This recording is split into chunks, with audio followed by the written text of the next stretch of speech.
Não faz muito tempo, li a seguinte manchete em um jornal eletrônico: Big Bang e teoria da evolução não contradizem cristianismo, diz Papa. Na reportagem, o jornalista diz o seguinte: o Papa Francisco afirmou nesta segunda-feira, durante discurso na Pontifícia Academia de Ciências, que a teoria da evolução e o Big Bang são reais e criticou a interpretação das pessoas que leem o Gênesis, o livro da Bíblia, achando que Deus tenha agido como um mago, com uma varinha mágica capaz de criar todas as coisas.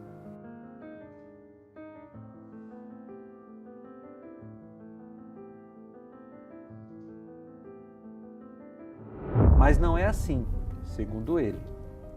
Em outras palavras, a reportagem está nos mostrando que o líder religioso citado não crê no relato da criação como está registrado em Gênesis.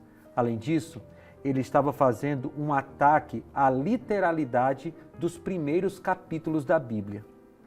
Não é só a Igreja Católica que tem tomado essa posição de desconfiança em relação à criação. Muitos pretensos cristãos evangélicos também têm tomado essa posição de desconfiar do relato da criação em 6 dias literais de 24 horas, conforme relatado pela Bíblia. A maior tristeza, no entanto, é saber que pessoas que criam na criação estão deixando de crer na literalidade de Gênesis para crer em alternativas de explicação das origens do universo e da vida. Uma das explicações alternativas mais aceitas no meio cristão hoje é o evolucionismo teísta. Segundo essa visão, Deus existe, mas não criou o mundo como a Bíblia descreve em Gênesis. Essa visão diz que Deus teria conduzido o processo evolutivo e cada dia da criação descrito na Bíblia seria o correspondente a uma era geológica de evolução das espécies. Essa é uma tentativa de harmonizar a crença em um Deus criador e, ao mesmo tempo, considerar válido o modelo evolutivo que defende que a vida levou milhões de anos até chegar ao que conhecemos hoje. Alguns desses cristãos, e eu coloco essa palavra entre aspas, porque nenhum cristão de verdade, aquele que crê em Jesus Cristo como Deus, pode crer no evolucionismo teísta. Vou explicar o porquê mais à frente. Mas alguns desses cristãos defendem que não é possível harmonizar a ciência e a teologia, considerando a literalidade de Gênesis. Eles esquecem que, com o olhar correto, a ciência e a teologia são irmãs e complementares, como explica Richard Bubb. A ciência e a teologia elaboram descrições do mundo em que vivemos, bem como o seu relacionamento com Deus, o Criador, mantenedor e Redentor. A descrição completa e detalhada desse relacionamento transcende tanto a experiência como a linguagem humana. Deus escolheu revelar-se a nós mediante o uso de descrições teológicas que podemos facilmente entender e que, ao mesmo tempo, são capazes de nos apresentar visões válidas de sua verdade. Essas descrições não são, porém, exaustivas e não deixa de ser apropriado integrá-las com descrições científicas autênticas do mecanismo da atividade de Deus no universo físico. É perfeitamente possível harmonizar a ciência e a visão bíblica da criação, e não é necessário apelar para o evolucionismo teísta. Um Deus de amor não se utilizaria de um mecanismo tão cruel e sanguinário como a evolução das espécies e a seleção natural darwiniana para criar a terra, fauna e flora. Ele tem poder o suficiente para falar e tudo passar a existir conforme a Bíblia revela. Pela fé, entendemos que o universo foi formado pela palavra de Deus, de modo que o que se vê não foi feito do que é visível. Hebreus 11:3. Crer que o que Gênesis descreve como o ato criativo de Deus não é algo literal, crer que os primeiros capítulos da Bíblia não são fatos históricos, não traz apenas um prejuízo para o criacionismo bíblico. O prejuízo é muito maior do que muitas pessoas imaginam. As principais doutrinas bíblicas têm sua base nos primeiros capítulos da Bíblia, e desliteralizar Gênesis seria o suficiente para descaracterizar toda a base do cristianismo. Se os primeiros capítulos da Bíblia não forem literais, então seria melhor jogarmos as Sagradas Escrituras no lixo e gastarmos nosso precioso tempo lendo algo mais útil.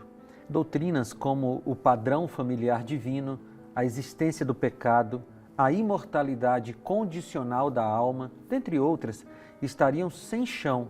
Toda a Escritura passaria a ser apenas um livro antigo, cheio de mentiras e ensinamentos sem base, se tirarmos o Gênesis. Anteriormente, eu afirmei que não pode ser cristão uma pessoa que não crê no relato da criação, como um relato literal de 6 dias de 24 horas. Agora, quero explicar a razão dessa minha afirmação. Para que alguém seja um cristão, é necessário que a pessoa creia nas palavras de Jesus. Seria uma grande contradição ser um cristão e não crer em Cristo. Todas as pessoas que creem em Cristo precisam crer em Gênesis como um relato literal, pois Jesus o via exatamente assim. Vejamos 2 exemplos. Jesus confirmou a literalidade da criação em Marcos 10, 6 a 9. Mas no princípio da criação, Deus os fez homem e mulher.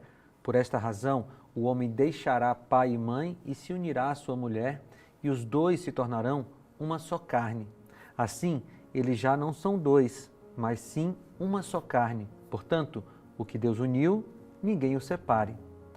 O Mestre também confirmou o dilúvio em Mateus 24, 37, ao dizer: como foi nos dias de Noé, assim também será na vinda do Filho do Homem.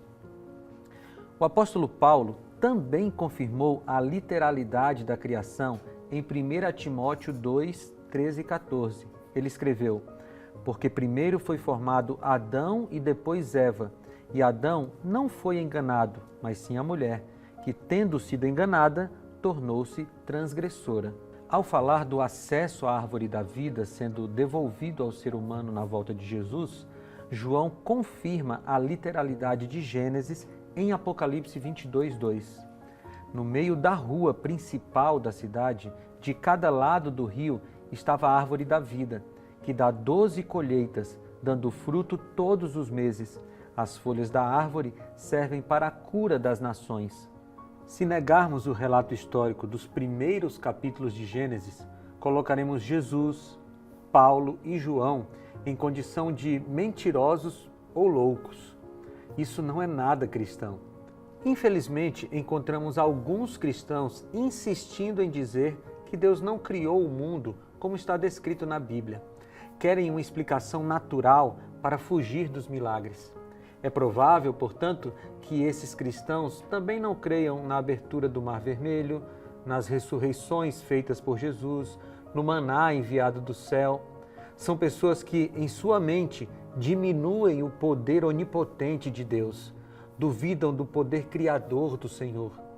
Deus poderia criar tudo em 6 segundos, ou em 6 milésimos de segundo, mas Ele escolheu criar em 6 dias e descansar no 7º dia para nos presentear com a sua criação. Uma base frágil arruína qualquer construção. Satanás quer destruir a crença no Gênesis, porque ele quer tirar a crença em Jesus. No final das contas, como vimos anteriormente, destruir a literalidade de Gênesis atinge em cheio a nossa crença no Salvador e Senhor Jesus Cristo. A igreja precisa se manter firme em sua posição, pois esta é a vontade de Deus. A Bíblia e a ciência apoiam o cristianismo.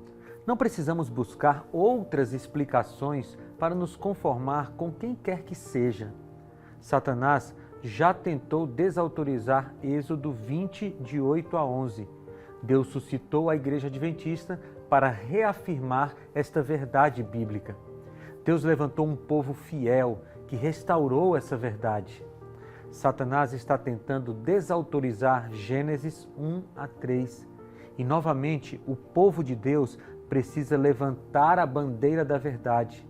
Deus espera que você e eu empunhemos esta bandeira e finquemos no planeta sem medo das consequências.